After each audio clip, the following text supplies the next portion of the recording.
Hi all welcome to electrical edus zone. അപ്പോൾ നിങ്ങൾ കമ്പനിയിൽ കണ്ട പോലെ തന്നെ കേരള ദേവസ്വം റിക്രൂട്ട്മെന്റ് ബോർഡിലേക്ക് ടെക്നിക്കൽ പോസ്റ്റിലേക്ക് കുറച്ച് നോട്ടിഫിക്കേഷൻസ് ഇപ്പോൾ വരുന്നുണ്ടാവും. അത് ഏകദേശം കരട് ഡ്രാഫ്റ്റ് അവിടെ ആയിട്ടുണ്ട്. അതിന്റെ കൂടുതൽ അപ്ഡേറ്റ്സ് ആണ് നമ്മൾ ഒരു വീഡിയോയിൽ നമ്മൾ ഡിസ്കസ് ചെയ്യാൻ പോകുന്നത്.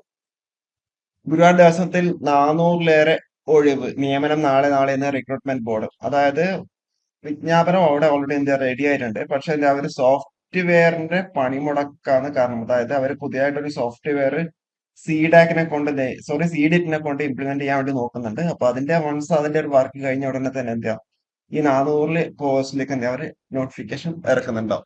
അറ്റ് എ ടൈം 800 മുതൽ 1000 വരെ എന്താ ഉദ്യോഗാർത്ഥികൾക്ക് അറ്റ് എ ടൈം നമുക്ക് കയറാൻ വേണ്ടി പറ്റുന്ന രീതിയിലാണ് അവർ സോഫ്റ്റ്വെയർ ഇംപ്ലിമെന്റ് ചെയ്യാൻ വേണ്ടി ഉദ്ദേശിക്കുന്നത്. അപ്പൊ അത് കോടതി വരെ ഹൈക്കോടതി വരെ പുറത്തിറക്കിയ കാരണമാണ് എന്ത് പെട്ടെന്ന് ഒരു നോട്ടിഫിക്കേഷൻ ഇറക്കിയേക്കുന്നത്. അത് ഏതൊക്കെ പോസ്റ്റുകളാണെന്നുള്ള കാര്യം ഇത് കെ പി മോഹൻദാസ് ഓൾറെഡി ഒരു ഇന്റർവ്യൂ കൊടുത്തിട്ടുണ്ടായിരുന്നു. അതിന്റെ കൂടുതൽ ഡീറ്റെയിൽസ് ആണിത്.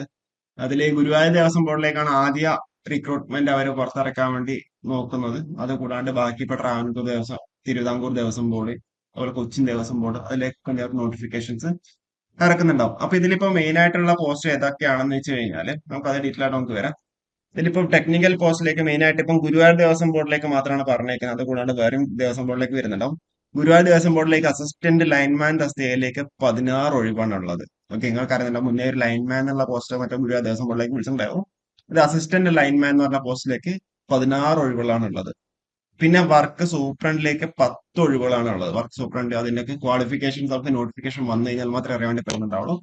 അതേപോലെ പ്ലംബർ എന്ന് പറയുന്ന പോസ്റ്റിലേക്ക് ഞാൻ 6 ഒഴിവാണ് ഉള്ളത്.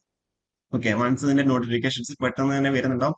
അത് നോട്ടിഫിക്കേഷൻ വന്നു കഴിഞ്ഞാൽ നമ്മൾ ഡീറ്റെയിൽ ആയിട്ട് നമ്മൾ വീഡിയോ ചെയ്യുന്നുണ്ടാവും. ഇത് ചെറിയൊരു ഷോർട്ട് നോട്ടീസ് ആയിട്ട് നിങ്ങൾ എന്താ കൺസിഡർ ചെയ്താൽ മതി.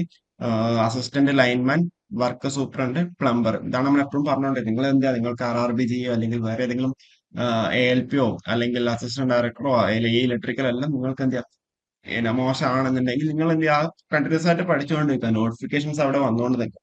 ഓക്കെ, അപ്പൊ നോട്ടിഫിക്കേഷൻസ് എന്തായാലും വരുന്നുണ്ട്. അപ്പൊ നോട്ടിഫിക്കേഷൻ വന്നിട്ട് പഠിക്കാന്ന് വെച്ചാൽ നിങ്ങൾക്ക് അവിടെ സമയം ഉണ്ടാവില്ല. കഴിഞ്ഞ വർഷങ്ങളിലൊക്കെ പറ്റിയ മിസ്റ്റേക്ക് എന്താ വീണ്ടും അവിടെ റിപ്പീറ്റ് ആയിട്ട് പോകുന്നുണ്ടാവുള്ളൂ. അപ്പോൾ ഇവിടെ നോട്ടിഫിക്കേഷൻ വരാൻ സാധ്യതയുണ്ട് എന്നുള്ള രീതിയിൽ തന്നെ നമ്മൾ വീഡിയോ നമ്മൾ ചെയ്തിട്ടുണ്ടാവും. അപ്പോൾ നിങ്ങളെ സൈഡിൽ നിന്ന് എന്ത് ചെയ്യുക, മാക്സിമം എഫേർട്ട് എടുക്കുക. കൃത്യമായിട്ട് ആ ഒരു പ്രിപ്പറേഷൻ എന്താ കണ്ടിന്യൂസ് ആയിട്ട് പോയിക്കൊണ്ടേ ഇരിക്കുക. എന്നാലും മാത്രമേ നമുക്ക് എന്താ ഒരു നമ്മള് വിചാരിച്ച ഒരു അച്ചീവ്മെന്റിലേക്ക് നമുക്ക് അവിടെ എത്താൻ പറ്റുന്നുണ്ടാവും. ഇതൊരു കണ്ടിന്യൂസ് ഇവാലുവേഷൻ പ്രോസസ് ആണ്. ഓക്കെ, അപ്പോൾ കൂടുതൽ അപ്ഡേറ്റ്സുമായിട്ട് നമുക്ക് നോട്ടിഫിക്കേഷൻ വന്നു കഴിഞ്ഞാൽ നമുക്ക് വീണ്ടും കാണാം. ജസ്റ്റ് എന്താ ഒരു ചെറിയൊരു ഇൻഫർമേഷൻ വീഡിയോ ആണ് കേട്ടോ. ഓക്കെ, കൂടുതൽ അപ്ഡേറ്റ്സ് ആയിട്ട് നമുക്ക് വീണ്ടും കാണാം. Okay, thank you.